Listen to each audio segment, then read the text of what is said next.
आजको यो विशेष विश्लेषणमा स्वागत छ।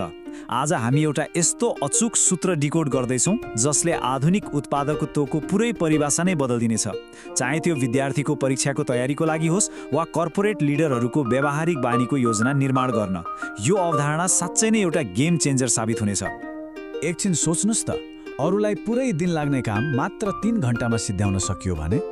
हो, यो बिल्कुल सम्भव छ। आजको यो होहल्लापूर्ण दुनियाँमा एकाग्रता कायम राख्न सक्नु भनेको कुनै जादुई महाशक्ति भन्दा कम होइन। खण्ड 1, एकाग्रताको महाशक्ति।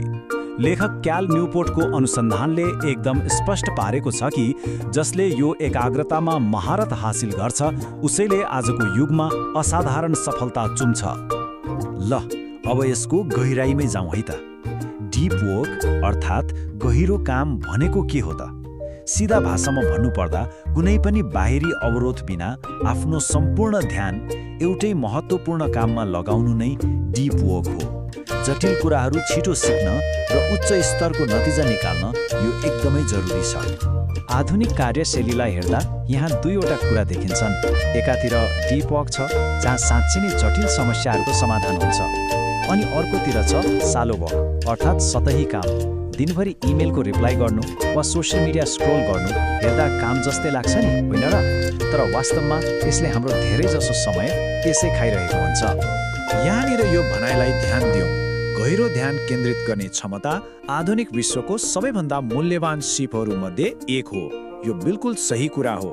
कर्पोरेट क्षेत्रमा सफलताको शिखर चढ्न खोज्ने लिडरहरू हुन् वा कठिन परीक्षामा उत्कृष्ट नतिजा ल्याउन खोज्ने विद्यार्थीहरू, दुवैको लागि यो सिप एउटा अन्तिम प्रतिस्पर्धात्मक हतियार हो। अब लागौँ खण्ड 2 तर्फ, अवरोधहरूको खतरा। यो एकाग्रता भन्ने महाशक्तिको एउटा ठूलो दुश्मन पनि छ नि। त्यो हो निरन्तर आइरहने नोटिफिकेसन्सको बाढी, जसले हाम्रो क्षमतालाई भित्रभित्रै खोक्रो बनाइरहेको छ। र यसले उत्कृष्ट रूपमा के देखाउँछ भने एउटा सानो टिङ आवाजले मात्रै पनि हाम्रो दिमागलाई कति धेरै भड्काउँछ। हेर्दा त्यो 1 सेकेन्डको अवरोध जस्तो लाग्छ, तर फेरि पुरानै लयमा फर्किन दिमागलाई कैयौँ मिनट लाग्छ। यो त साँच्चै नै डरलाग्दो कुरा हो। एउटा काम गर्दा गर्दै हत्तपत्त अर्को काममा हाम फाल्ने बानी छ। यस्तो मल्टिटास्किङले त रचनात्मकता नै नष्ट गरिदिन्छ। दिमाग एउटै समयमा 10तिर दौडिन बनेकै छैन। यसले त हाम्रो पुरै उत्पादकत्वलाई ध्वस्त पारिदिन्छ। त्यसैले भनिन्छ नि, ध्यानको सुरक्षा गर्नुहोस्, किनभने जहाँ ध्यान जान्छ त्यहाँ सफलता मिल्छ। दीर्घकालीन लक्ष्यहरू पूरा गर्न यो पाठ दिमागमा खोपेर राख्नुपर्छ। जसले आफ्नो ध्यानलाई जोगाउन सक्यो उसैले सफलताको बाटो तय गर्छ।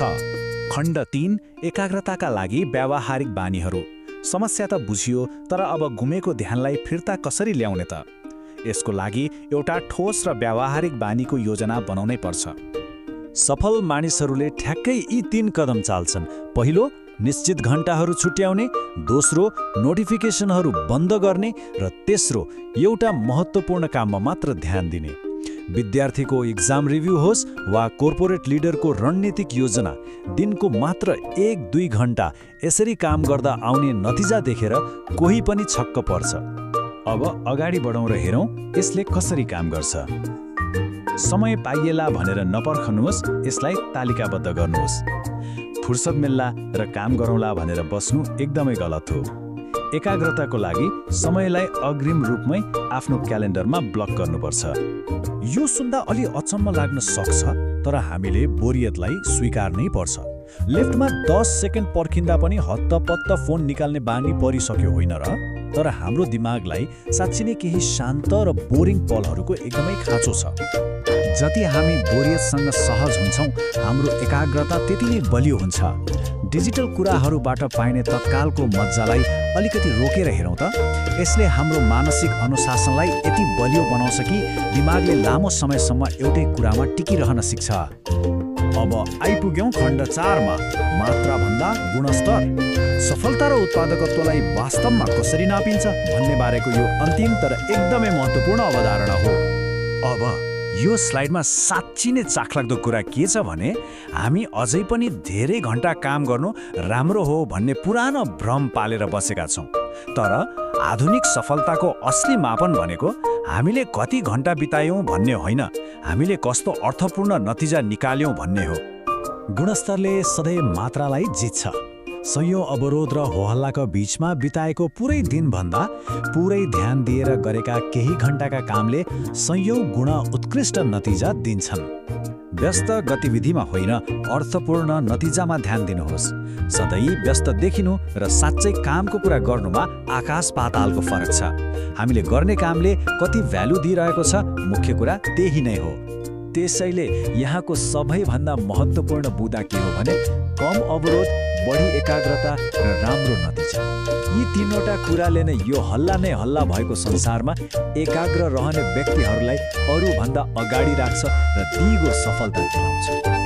अन्त्यमा एउटा निकै गहिरो प्रश्न, होलाल्लाको कुलतमा फसेको यो संसारमा एकाग्रताको यो महाशक्तिलाई कसरी प्रयोग गरिन्छ? के हामी आजैदेखि यी व्यावहारिक बानीहरू अपनाएर आफ्नो एकाग्रतालाई जगाउन तयार छौँ? यो निर्णय अब हाम्रै हातमा छ।